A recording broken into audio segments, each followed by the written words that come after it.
여러분, 미국의 중앙은행인 연방준비제도 오늘 금리를 올렸죠. 예상대로 0.5%포인트를 올렸습니다. 그래서 기준금리가 4.5%가 됐습니다. 그런데 시장은요 굉장히 냉담한 반응이었어요. 예, 왜 그런가 하면요, 금리 인상 결정문에서도 나타났고요, 또 제롬 파월 연방준비제도 의장, 그러니까 중앙은행 총재죠. 중앙은행 총재의 어떤 시각, 이것이 말입니다 시장을 완전히 얼어붙게 만들었습니다. 무슨 말이냐, 여러분 이거 한번 보세요. 제롬 파월 연방준비제도 의장은요, 금리가 0.5% 올린다, 빅스텝을 단행한다, 이렇게 발표를 하면서 말입니다, 아직 갈 길이 멀다, 당분간 금리 인하 없다 하고 아주 단정적으로 이야기했습니다. 이 말이 떨어지자마자 시장은요 덜컹덜컹 됐습니다. 진짜 덜컹덜컹 됐어요.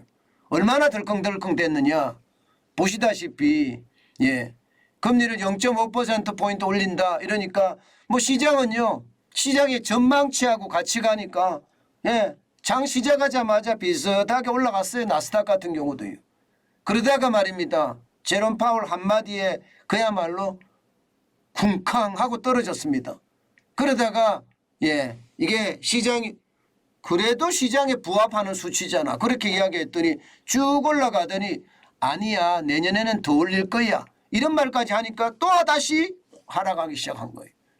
그래서 연이틀 오르던 나스닥 종합지수가 0.76이 떨어졌습니다. 시장에 부합했는데도 불구하고 말입니다. 실질적으로 85.92가 빠져서 11,170.89로 마감을 했습니다. S&P 500 지수, 그러니까 대형주 중심이죠. 대형주 중심의 S&P 500 지수는요 4,000이 붕괴됐습니다. 0.61이 떨어졌고요, 24.33을 떨어져서 3,995.32를 마감을 했습니다. 게다가 말입니다, 다우산업지수도 똑같은 반응을 보였어요. 0.42가 떨어져서 142.29가 빠졌고요, 33,966.35로 마감했습니다. 다우산업지수라는 게 대형주 중심인데, 대형주 중심이라는 것도 이렇게까지 빠지는 것은 결국 말입니다, 결국 시장의 예측치대로 금리는 올라갔으나, 시장의 예측치대로 0.45가 됐으니까 시장의 예측치대로 금리가 올라갔으나 제롬 파월 연방준비제도의 어떤 이야기가 의장의 이야기가 아직 갈 길이 멀다, 당분간 금리 인하 없다, 이 이야기가 시장에는 더 충격을 줬고요. 더 중요한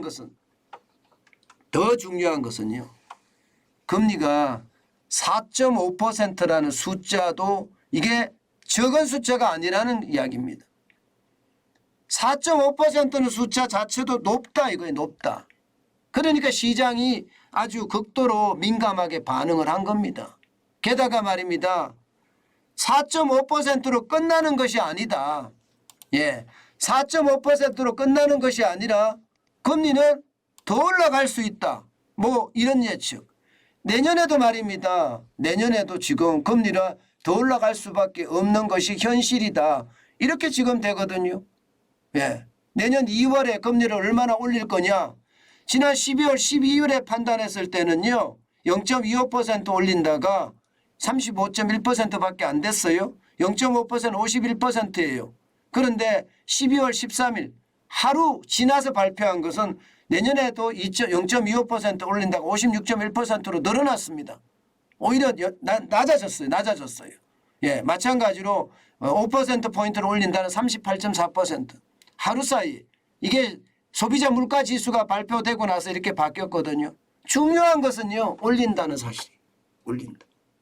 이게 연방준비제도 의장 제롬 파월이 올린다 이렇게 이야기한 것은 내년 2월만 올릴 것이 아니라 갈 길이 멀다 했잖아요. 갈 길이 멀다. 여기에는요 3월 22일에도 올릴 수 있다는 이야기가 담겨져 있습니다. 그러니까 내년에 첫 금리 인상이 2월 1일입니다. 그리고 두 번째 금리 인상이 3월 22일이에요. 예, 여기에도 마찬가지로 물론 미국 시간입니다. 여기에도 마찬가지로 두 번 다 올린다. 뭐 이렇게 시장은 읽고 있는지도 모르겠습니다. 저는 제일 중요하게 생각하는 것이 여러분, 제일 중요하게 생각하는 것이 이거예요.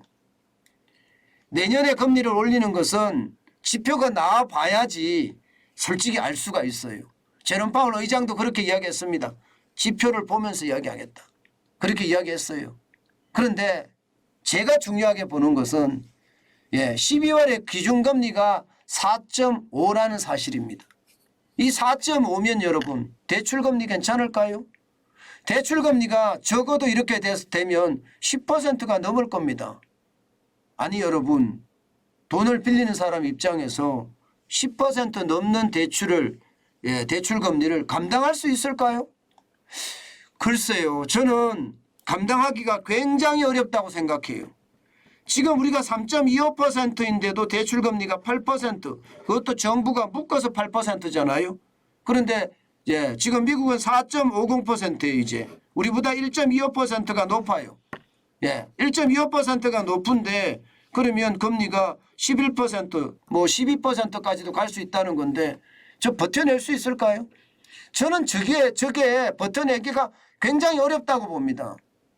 아무리 시중에 돈이 많다고 하더라도 또 많은 사람들은 돈이 없어서 대출을 하거든요. 그렇다면 그 금리에 치지는 않을까 저는 그런 생각해 봅니다. 그렇기 때문에 시장은요 내년에 올린다 이것도 시장에 반영이 됐겠지만 더 중요한 것은 이미 올라간 기준금리 상단 4.5% 이것도 부담이 된다 이렇게 해석할 수가 있습니다. 물론 우리 시장은 더 심각하겠죠.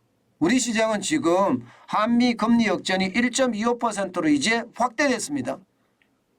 그렇게 되면 우리 시장에도 충격은 많이 올 수밖에 없고요. 지금 우리의 기준금리가 3.25%이긴 하지만 내년에 또 올릴 수밖에 없는 0.25%가 아니라 0.5%까지도 올릴 수 있는 그런 상황에 직면했다 저는 그렇게 생각합니다. 물론 물가가 떨어지면 다행이겠지만 물가가 안 떨어지면 더 올릴 수밖에 없어요. 게다가 지금 외국인들이 빠지고 있는 모양새거든요. 산타랠리가 없다 이렇게까지 이야기할 정도입니다. 물론 외국인들의 어떤 방향타가 굉장히 중요하기도 할 거예요. 그렇지만 분명한 것은 시장에서는 지금 침체가 올 수밖에 없다 이렇게 해석한다는 것. 그 속에 가장 중요한 것은 깊이가 얼마냐의 어떤 이야기인데 미국과 달리 대한민국은 그 깊이도 깊을 수 있다는 것. 우리는 반드시 기억하고 그에 대한 대비책 반드시 만들어야 됩니다. 그래야만 시장에 대한 어떤 위협으로부터 우리는 우리 자산을 지킬 수도 있고요. 또 경우에 따라서는 부자로 거듭날 수도 있다는 것 다시 한번 우리 명심했으면 좋겠습니다.